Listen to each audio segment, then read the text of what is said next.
Madam ఎలా చూడాలి? బొండా ఉమ ముద్రగడ సంస్మరణ సభలో పాల్గొన్నారు. దాసరి రాము గారు కండక్ట్ చేసింది. ఈ సభలో పాల్గొని అంబటి రాంబాబు కూడా అదే సభకు హాజరైతే ఆయనతో కాస్త సన్నిహితంగా మెలగడం, ఆయన చేసినటువంటి వ్యాఖ్యలపై టీడీపీ అధిష్టానం అసంతృప్తి చెంది ఆయనకి వివరణ కోరుతూ సంజయ్సి నోటీస్ పంపించింది. సో దానికి బొండా ఉమ కూడా చాలా స్ట్రాంగ్గానే రిప్లై ఇచ్చారు. నేను చేసింది తప్పు అయితే మరి రాజమండ్రిలో జక్కంపూడి రాజా ముద్రగడ సంస్మరణ సభ కండక్ట్ చేసినప్పుడు జ్యోతిల నెహ్రూ, వంగవీటి రాధ హాజరయ్యారు కూడా, వారి నుంచి కూడా వివరణ కోరుతారా అని ఈయన ప్రశ్నించినటువంటి పరిస్థితి టీడీపీ అధిష్టానానికి. అంటే ఇక్కడ ఏం జరుగుతోంది? టీడీపీ నుంచి బొండా ఉమ దూరం జరుగుతున్నారా, లేదా టీడీపీనే బొండా ఉమను వదిలించుకోవాలని చూస్తుందా ఏంటి? సార్, ముఖ్యంగా ఇక్కడ మనం మాట్లాడుకోవాల్సి వస్తే టీడీపీలో వాళ్ళు కానీ, వైసీపీలో వాళ్ళు కానీ, జనసేన వాళ్ళు కానీ, బీజేపీ వాళ్ళు కానీ, అంటే సోమవీర్రాజు గారు కూడా వచ్చారండి. మరి బీజేపీ ఏమన్నా స్టాండ్ ఏమన్నా తీసుకుందా? కూటమిలో అది కూడా భాగమే కదండి. అవును. సో అదే మాదిరిగా అన్ని పార్టీల వారు కూడా వచ్చారండి. పార్టీలకు అతీతంగా జరిగినటువంటి కమ్యూనిటీ మీటింగ్. ఒకప్పుడు వంగవీటి మోహన రంగా గారి పేరు ఎలా అయితే చెప్పుకోకపోతే ఓటింగ్ పడదు అనే పరిస్థితికి వెళ్ళిందో, రానున్న కాలంలో అంటే మనిషి బతికుండగా చాలానే బురద జల్లారండి. కానీ చనిపోయాక మాత్రం కమ్యూనిటీలో అన్ని పార్టీలకు అతీతంగా కమ్యూనిటీలో అతని మృదు స్వభావం అనేది ప్రతి ఒక్కరూ గుర్తెరిగారండి. ఎందుకంటే ఆయన ఇంట్లో భోంచేసిన వారు, అంటే మీలాంటి వారు కూడా, అంటే కమ్యూనిటీ అనేది కాదండి, కమ్యూనిటీకి అతీతంగా మీరు కూడా ఒక రోజు చెప్పారు, మేము కూడా వెళ్ళామండి. ఆయన చాలా ఆదరాభిమానంగా దగ్గరుండి వడ్డిస్తారు, ఆయన ప్రేమాభిమానాలు చూరుగున్నామని మందకృష్ణ మాదిక్ గారు గాని, లేకపోతే భూమన కరుణాకర్ రెడ్డి గారు గాని, మిథున్ రెడ్డి గారు గాని, పార్టీలకు అతీతంగా ప్రతి ఒక్కరిని స్వాగతించినటువంటి వ్యక్తి అండి. మీకు తెలుసో లేదో ఇది మాట్లాడుకోవాలి మనం, కాకినాడ ఎంపీ టికెట్ ఇస్తే కాపుకే ఇస్తారండి. అంటే అటు వైసీపీ అయినా కాపే, టీడీపీ అయినా కాపే, జనసేన అయినా కాపేనండి. కాపుకు తప్ప ఇంకెవరికి ఇవ్వరండి, ఇంకెవరి నుంచున్నా అక్కడ గెలవరండి. సో అటువంటి పరిస్థితుల్లో కృష్ణరాజు గారిని నుంచోపెట్టి గెలిపించినటువంటి వ్యక్తి ముద్రగడ పద్మనాభం గారు. అక్కడ కృష్ణరాజు గారిని చూడలేదండి జనం ఎవరు. అక్కడ రాజుగారు ఓటింగ్ పడదు కదా, ఎందుకు నుంచో పెడుతున్నారంటే వెనకాల ఉన్నది ముద్రగడ గారు. ఆ బలమైన ముద్ర అందరికీ గుర్తెరిగారండి. తెలుసు ఆ టైంలో కృష్ణరాజు గారి సినిమా ఇండస్ట్రీ గాని అందరికీ తెలుసు. సో ఇక్కడ ఏం చెప్పుకుంటున్నామంటే, ఆ రోజు రాజు గారికి ఎలా అయితే ముద్రగడ గారు అవసరమైనారు, అలాగే పార్టీలకు అతీతంగా అన్ని కులాలకు ఎలాగా నిలబడినారు, అటువంటి వ్యక్తి మన కాపు కులస్తుడై ఉండి కాపు రిజర్వేషన్ కోసం పోరాడి ఇంట్లో కుటుంబ సభ్యుల్ని లకారంతో బూతులు తిట్టించుకొని, కేసులు వేసుకొని, నిరాహార దీక్షలు చేసుకొని, రివాల్వర్ తో కాల్చుకుంటానన్నటువంటి మహోన్నత వ్యక్తి ఆఖరి చూపులు నోచుకోలేని దౌర్భాగ్యవంతులు ఎవరన్నా ఉంటే అది టీడీపీలో వారు, జనసేన వారు చెప్పుకోవాలని. కానీ వాటన్నిటికంటే మించి బొలిశెట్టి శ్రీనివాస్ గారు వచ్చారండి, కందుల దుర్గేష్ గారు వచ్చారు. మరి వీళ్ళందరూ వాళ్ళ పార్టీకి ఏమన్నా ఎక్స్ప్లెనేషన్ ఇచ్చినారా? అదేంటది అంటే, జనసేన వాళ్ళైతే వెళ్ళొచ్చు, బీజేపీ వాళ్ళైతే వెళ్ళొచ్చు, టీడీపీలో ఉండే కాపు సోదరులు రాకూడదా? ఎందుకు రాకూడదండి? ఎలా ఓటింగ్ పడుతుందండి వాళ్ళకి? కాపు రిజర్వేషన్ అనగానే పార్టీలకు అతీతంగా 10 లక్షల పైచులకు జనాలు వచ్చేసినారు. ఎలా వచ్చినారండి? ఎవరు వాళ్ళండి? అప్పుడు ఆయన ఏ పార్టీకి సంబంధం అండి? పార్టీలకు అతీతంగా వచ్చినారు కదా. ఈ రోజు మీరు బోండా ఉమా గారిని నిర్దేశిస్తూ మీరు రాకూడదు, మీరు మాట్లాడకూడదు అంటే ఆయన అన్నారు, మరి జ్యోతిల్ నెహ్రూ గారు, రాధా గారు ఎలా వెళ్ళాలి? మరి జ్యోతిల్ నెహ్రూ గారు అక్కడికి వచ్చి కూడా స్టేజ్ మీద ఆయన ఎవరి వల్ల భావోద్వేగానికి గురయ్యాడు, ఎవరి వల్ల మానసిక వ్యధకు గురయ్యాడు, ఆ వ్యక్తి గురించి కూడా స్టేజ్ మీద మాట్లాడతారు. అయినా సరే అది సంస్కరణ సభ అన్నప్పుడు ముద్రగడ గారితో ఉండే పరిచయాలు చెప్పుకోవాల్సింది పోయి అక్కడ కూడా జ్యోతిల్ నెహ్రూ గారు మాట్లాడారు. అక్కడ చంద్రబాబు గారి పేరు కూడా ప్రస్తావించారు. మేము ఎన్నోసార్లు చెప్తాము, కాపు కార్పొరేషన్ ఎవరి దయాదాక్షిణాల మీద రాలేదు. పెద్ద ఉద్యమాల అనంతరం ముద్రగడ పద్మనాభం గారి పోరాట స్ఫూర్తి చిట్ట చివరి ఫలితంగా వచ్చింది కాపు కార్పొరేషన్ నిధులు 1000 కోట్లు అంటూ అన్ని వేలిస్తున్నాం, ఇన్ని వేలిస్తున్నాం అని మాటలు అయితే బాగా చెప్పినారు, కానీ ప్రతిఫలాలు అయితే పెద్దగా కనపడలేదు. సో ఇప్పుడు బోండా ఉమా గారికి ఎక్స్ప్లెనేషన్ ఇచ్చినప్పుడు, నేను తప్పితే అడిగారు కదా, 35 మార్కులు వస్తే తప్పాను అన్నారు కదా, మరి అవతలోడికి వచ్చింది 32 కదా, అతన్ని అడగరేంటి? అవతలోడికి వచ్చింది 25 కదా, అతన్ని అడగరేంటి అంటూ అడుగుతున్న పరిస్థితి అయితే నెలకొనిందండి నాకైతే. కానీ బోండా గారికి టీడీపీలో సముచిత స్థానం ఇవ్వలేదు అనేది జగమెరిగిన సత్యం. మీకు తెలుసో లేదో, గత గవర్నమెంట్ లో ఆయన ఒక్కడేనండి దాడికి గురి అయినటువంటి వ్యక్తి. అంటే అదే పోరాట స్ఫూర్తితో మాచర్లో జరిగిన గొడవల్లో ఆయన రక్తసిక్తం అయ్యి వెహికల్లోంచి పరిగెట్టుకుంటూ వచ్చి తర్వాత చాలా ఇబ్బంది పడిన పరిస్థితి అతనే ఉంది గత గవర్నమెంట్ లో. అంటే చాలా పోరాడే పటిమ ఉంది, గట్టిగా మాట్లాడగలడు, దమ్ముగా అడగగలడు అనేటటువంటి వ్యక్తిత్వ స్వభావము బై క్యాస్ట్ వైజ్ కాపు కులం రీత్యా అది బోండా ఉమా గారికి ఒక గుడ్ విల్ ఉందండి.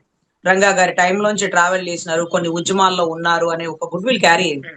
కానీ ఈ రోజు ఫస్ట్ మినిస్ట్రీ ప్రయారిటీలో అతనికి ఎందుకు లేదు అంటూ అతని చుట్టుపక్కల ఉండేటటువంటి కాపు సామాజిక వర్గ వాళ్ళు భావోద్వేగానికి గురి అవుతున్నారండి. Whatever it may be. చెప్పినట్టు విని జీ హుజూర్ అనేటటువంటి నిమ్మల రామానాయుడు గారికో మంత్రి నారాయణ గారికో ఇవ్వచ్చండి. కానీ కులం పట్ల చిత్తశుద్ధి కలిగినటువంటి వ్యక్తి, కుల భావ నుండి కులం వాళ్ళందరూ ఆయన చుట్టూ తిరుగుతున్నటువంటి వ్యక్తి బోండా గారండి. బోండా గారి చుట్టూ ఎప్పుడు కమ్యూనిటీ కాపు కులం వాళ్ళు దగ్గర దగ్గర ఒక 50-60 మంది ఎప్పుడు తిరుగుతూనే ఉంటారండి. ఈ రోజు వారందరూ కూడా ముద్రగడ గారిని చూసి రావాలన్నా, మనం ఆఖరి చూపులకి పోలేకపోయామన్నా, ఆయన ఓటింగ్ ఎంత ప్రాధాన్యం అన్నా, ఆయన పేరు చెప్పందే ఓటింగ్ పడతదా అన్నా, పైకి చెప్పుకోలేకపోయినా ఆయన చంద్రబాబు గారి మానసిక వ్యధ వల్ల చనిపోయారని, ఆయన పెట్టినటువంటి చిచ్చు వల్ల రగిలిపోయినటువంటి ఈ ఉద్యమం అని అందరికీ తెలుసు కదా. అప్పుడు ఉన్న కేసులు ఎంతమంది మీద పడినాయి, వాళ్ళందరూ ఎప్పుడు తీపిచ్చినారు, ఎవరి హయాంలో తీపిచ్చినారు. జగన్ రెడ్డి గారు పూనుకొని తీపిచ్చినారే కానీ చంద్రబాబు గారు మళ్ళీ తిరిగి తోడదామని కూడా ప్రయత్నించినటువంటి మూమెంట్.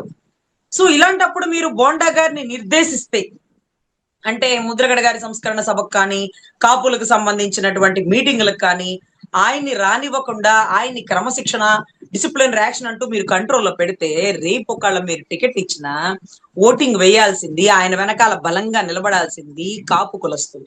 మరి వారిని దూరం అయిపోమంటారా? వారిని దూరం చేసుకోమంటారా? సరే, మీకు అంత సన్నిహితంగా ఉన్నాడు. మొన్న ఈ మధ్య ఒక అసెంబ్లీ సాక్షిగా అనుకుంటాను, పవన్ కళ్యాణ్ గారు నాకు అపాయింట్మెంటే ఇవ్వట్లేదు, నేను ఒక సబ్జెక్ట్ గురించి ఆయన మాట్లాడడానికి అని పలుమార్లు కలిస్తే వాళ్ళ పిఏ కూడా అందుబాటులోకి రాలేదు, ఆయన ఫోన్ నెంబర్ ఎవరి దగ్గర లేదంటున్నారు. ఇలా అయితే మేము ఆయనకి సంబంధించిన అటవీ శాఖనో పర్యావరణ శాఖనో ఇవన్నిటికి సంబంధించిన సమస్యలు మా అందుబాటులోనే మేము చెప్పాలంటే ఎలా అంటూ అసెంబ్లీ సాక్షిగా కూడా అడిగినారండి. అంటే ఆయన మాట చల్లట్లేదు. అది ఎలా ఉందంటే, చాలా మంది చెప్తుంటారండి, టీడీపీ కమ్యూనిటీ కాపు వాళ్ళు చెప్తుంటారు, మా అందరి బెనిఫిట్స్ అన్ని ఆయన ఒక్కడే తీసేసుకున్నాడండి. ఆయన ఒక్కడుంటే చాలు కాపు ఓటింగ్ పడుతుందనే దృఢమైన నమ్మకంతో టీడీపీలో ఉండే బలమైన కాపులు, బాగా ప్రయారిటీ ఇవ్వగలిగిన కాపుల్ని కూడా చంద్రబాబు గారు పక్కన పడేసినారండి అంటూ చాలా చోట్ల అయితే ఈ మాట విని ఉన్నానండి. మరి ఇది ఎంతవరకు నిజమో నాకు తెలియదు కానీ ఒక పవన్ కళ్యాణ్ గారిని దృష్టిలో పెట్టుకొని అందరినీ పక్కన పడేసినారు. అతను ఉంటే ఓటింగ్ వచ్చేస్తుంది, అతను విజిలేస్తే పరిగెట్టుకుంటూ వచ్చేస్తారు కమ్యూనిటీ అనే ఒక దృఢమైన నమ్మకంతో ఉన్నారండి. ఎందుకంటే ఒకవేళ పవన్ కళ్యాణ్ గారి కలవకుండా ఉంటే బోండా గారికి ఒక మినిస్ట్రీ వచ్చేది, ప్రయారిటీ వచ్చేది. ఎందుకంటే కమ్యూనిటీ ఓటింగే కదా ఏ ప్రభుత్వం గెలుపుకైనా, అది వైసీపీకైనా టీడీపీకైనా. సో కానీ అదంతా కూడా ఒక గంప గుర్తుగా పవన్ కళ్యాణ్ గారు చెప్తే వచ్చేస్తుంది, విజిలేస్తే వచ్చేస్తుంది అనే ధోరణిలోంచి పక్కకి వెళ్ళిపోతున్న పరిస్థితి నెలకొనింది. కానీ అప్పట్లో అదే వాతావరణం ఉంది కాబట్టి బోండా గారిని పక్కన పెట్టేసినారేమో, ప్రయారిటీ ఇవ్వట్లేదేమో. ఈవెన్ దో పవన్ కళ్యాణ్ గారికి కూడా ఫోన్ కి సమాధానం చెప్పకపోతే నా బాధ ఎవరికో చెప్పుకోవాలని అసెంబ్లీ సాక్షిగా చెప్పడం. ఇప్పుడు తోట త్రిమూర్తులు గారు కూడా కలిసినారండి, ఎవరిని, బోండా గారిని.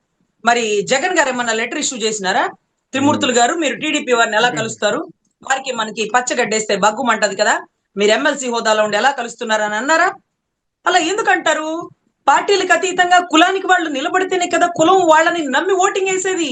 మీరు ఏ కోటాలో వచ్చింది టికెట్? బలమైన కాపు సామాజిక వర్గం అనే కదా మీకు ఓటింగ్ లో లేకపోతే టికెట్ వచ్చింది. మరి ఓటింగ్ ఎలా పడుతుంది? వంగవీటి రంగా గారికి దండయ్యందే, లేకపోతే ఆయన విగ్రహాలు కట్టందే ఓటింగ్ పడని పరిస్థితులు ఉన్నాయి కదా ఈ రోజుకి కూడా. మరి అలాంటప్పుడు అదే సమపూచి అంతకు మించి ఏ రోజు మినిస్టర్, ఎప్పుడో వెంకయ్య నాయుడు గారు, చంద్రబాబు గారు, ఏదైతే రాజశేఖర రెడ్డి గారి టైంలో ఒక మినిస్ట్రీ హోదాలో ఉన్న వ్యక్తిని ఈ రోజు చనిపోయాక కూడా గౌరవించుకోవడానికి ఆఖరి చూపులకు కూడా వెళ్ళకూడదని ఆర్డర్ ఇచ్చింది ఎవరు? టీడీపీ చంద్రబాబు గారు కదండి. జ్యోతిల్ నెహ్రూ గారు పక్క నియోజకవర్గంలోనే ఉన్నారు, రాకపోతే ఉయ్యరా అండి? ఆయన ఓటింగ్ పడుతుందా అండి? సో ఇటువంటి పరిస్థితుల్లో చంద్రబాబు గారు ముద్రగడ గారి మీద ఉండేటటువంటి కోపాన్ని ఇంకా కూడా వెళ్ళకక్కుతూ, చనిపోయినా కానీ వెళ్ళకక్కుతూ, ఆయన సంస్కరణ సభలకు మీరు ఎందుకు వెళ్తారు, కాపుల గురించి మీటింగ్లు ఎందుకు పెడుతున్నారు అనేది చాలా తప్పండి. ఇది బోండా గారి టికెట్ కానీ ఆయన ఓటింగ్ కానీ చాలా ఇబ్బంది పడే పరిస్థితి ఉంది. మీరు ప్రాధాన్యత ఇవ్వట్లేదు అనేది వాస్తవం. అది బోండా గారికైనా, టీడీపీలో ఉండే కాపు సామాజిక వర్గం వారికైనా. కానీ మీరు చెప్తే వినే నిమ్మల రామానాయుడు గారికో మంత్రి నారాయణ గారికి ఇస్తారు. ఎందుకంటే వాళ్ళు పచ్చ చొక్కా ఇప్పరు, మిమ్మల్ని దాటి బయటికి వెళ్ళరు, కులం గురించి పట్టించుకోరు, కుల సమస్యల గురించి వాళ్ళకి అనవసరం, మీ సమస్యలే వాళ్ళకి అవసరం. కులం ఎట్టుపోయినా వాళ్ళకి అక్కర్లేదు, రిజర్వేషన్ తో పని లేదు, కాపు కార్పొరేషన్ నిధులు రాకపోయినా వాళ్ళు నోరు తెరిచి అడగరు. వాళ్ళు అమరావతి అభివృద్ధి కోసమే పాటుపడే వ్యక్తులు, మీరు మీకోసమే పాటుపడే రైట్ వ్యక్తులు. రైట్. సో ఇటువంటి అప్పుడు కులం వారిని దూరం పెట్టే పరిస్థితులు కూడా ఉన్నాయని వారు గ్రహించాలి. అయితే ఇక్కడ బోండా ఉమ విషయంలోనే అంటే బోండా ఉమ ఇప్పుడు నెక్స్ట్ ఒకవేళ నిజంగానే టీడీపీ చర్యలు తీసుకుంటే ఆయన కూడా టీడీపీని కొంచెం కాస్త దూరం అయితే పెరుగుతుంది అనేది చాలా క్లియర్గా అర్థమవుతుంది. నెక్స్ట్ ఆయన political career YSR Congress party వైపు వెళ్తారనే వాదన కూడా ఒక మాటలు వినిపిస్తున్నాయి. ఛాన్స్ ఉందా? ఏమో సార్, నాకు దాని గురించి పెద్దగా అవగాహన లేదు, కానీ నిన్న గుంటూరులో ఆయన కలిసినారండి. అంబటి రాంబాబు గారితో చాలా సన్నిహితంగా ఉన్నారు, త్రిమూర్తులు గారితో సన్నిహితంగా ఉన్నారు. అప్పటికే ఆయనకి వెళ్ళకూడదని ఇన్స్ట్రక్షన్ కూడా వచ్చి ఉంటదండి. అయినా కానీ దాన్ని మీరి ఆయన వచ్చారండి. అంటే ఆయన తనంతట తాను పార్టీలోంచి బయటికి వెళ్లే ఉద్దేశం లేదేమో, వాళ్ళు ఒక లెటర్ రిలీజ్ చేస్తే బాగుండు, వెళ్ళిపోదామని ఏమన్నా ఆలోచించుకుంటున్నారేమో, నాకైతే తెలియదు. కానీ ఎందుకంటే వారు ఒప్పుకోరన్న విషయం ఆయనకి తెలుసండి. ఇది ఇది మనం ప్రస్తావించుకోవాలి. తోట త్రిమూర్తులు గారు, ఏదైతే బోండా గారు, ఇద్దరు కలిసి టీడీపీలోనే ఉన్నప్పుడు ముద్రగడ గారు కాపుల గురించి ఒక ఉద్యమం చేస్తున్నారట. చేస్తుంటే నిరాహార దీక్ష ఏదో చేస్తున్నారు. సో ఆయన సపోర్ట్ గా వెళ్ళాలి, అలా ఎందుకు జరుగుతుంది, మీ మీ ఏదైతే అంటే మీ అంటే ఆయన రూల్స్ అండ్ రెగ్యులేషన్స్ ఉంటాయి అనమాట. ఇలా చేస్తేనే ఉద్యమం ఆపుతా, ఇలా చేయకపోతే ఉద్యమం ఇంకా ఉధృతం అయిపోతుంది అని చెప్తారు. సో దాని గురించి అడగడానికని వెళ్తుండగా బోండా గారికి ఫోన్ చేసినారట చిన్నరాజప్ప గారు, మిమ్మల్ని చంద్రబాబు గారు అక్కడికి వెళ్ళొద్దన్నారు ముద్రగడ గారి దగ్గరికి. అదేంటండి, నాతో పాటు త్రిమూర్తులు అన్న ఉన్నాడు, ఇది కూడా మాట్లాడంటే వెంటనే చిన్నరాజప్ప గారు ఫోన్ కట్ చేసినారు. మరి త్రిమూర్తులు గారికి ఏబి వెంకటేశ్వరరావు గారు ఫోన్ చేసి మీరు ముద్రగడ గారిని కలవడానికి వీలు లేదు అంటూ ఫోన్ చేసినారు. ఇదేంటండి, అదే ఇన్స్ట్రక్షన్ మీరు ఆయన కాపుల గురించి పోరాడుతుంటే, అదే కాపు ఓటింగ్ మాకు పడుతుంటే, అదే కాపు కోటాలో మేము టికెట్ తీసుకుంటే ఆయన దగ్గరికి వెళ్ళవనద్దు అనడం ఏంటి అంటూ వాళ్ళిద్దరు కూడా ఫోన్లు పక్కన పడేసి ముద్రగడ గారిని స్వయాన కలిసిన పరిస్థితులు అయితే ఉన్నాయండి. అది అది త్రిమూర్తులు గారు, తోట త్రిమూర్తులు గారు నేను ఒక స్టేజ్ మీద పంచుకున్నారు. ఇంకొక విషయాన్ని గుర్తు చేసినారు బోండా గారు, దీనివల్ల ఆయనకి లెటర్ రిలీజ్ చేసినారండి. ఆ పాయింట్ చాలా ఇంపార్టెంట్.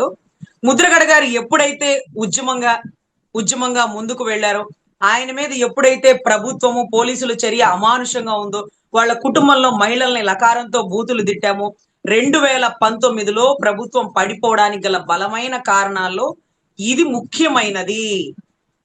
అంటే రంగా గారు చనిపోయిన తర్వాత ఎలా అయితే పడిపోతున్న కాంగ్రెస్ ఒక్క దెబ్బకి పైకి లేసిందో, ఉవ్వెత్తు నెగిసిన తెలుగుదేశం జెండా ఎలా కుప్పగూలిపోయిందో, అదే మాదిరిగా 2019 ఎలక్షన్స్ లో ముద్రగడ గారి కుటుంబానికి జరిగిన అవమాన పర్యవసానం కూడా ఇది కీలకంగా భావించాలి. దాని వల్లే ప్రభుత్వం కూడా పడిపోయింది, ఆయన మీద, ఆయన కుటుంబ సభ్యుల మీద అమానుష చర్య వల్ల అంటూ కూడా ఆయన గుంటూరు సభ సాక్షిగా చెప్పినటువంటి వాయిస్ అని మేము అనుకున్నాము. ఇంత పెద్ద మాట చెప్పేసినారు, వెంటనే లెటర్ రిలీజ్ చేస్తారు, ఇంకా లెటర్ రిలీజ్ చేయలేదేంటా అని అనుకున్నామండి. ఎందుకంటే టీడీపీ ప్రభుత్వంలో ఉండి మా ప్రభుత్వం కుప్పగూలిపోవడానికి గల బలమైన కారణం ముద్రగడ గారిని దుర్భాషలాడుతూ, పోలీసుల అమానుష చర్యలు, వాళ్ళ ఇంట్లో మహిళలను దుర్భాషలాడుతూ అంట. సో అఫ్ కోర్స్ ఇది కూడా కీలక పాయింట్ అనేది చెప్పుకోవాలండి 2019లో ప్రభుత్వం పడిపోవడానికి గల బలమైన కారణాల్లో.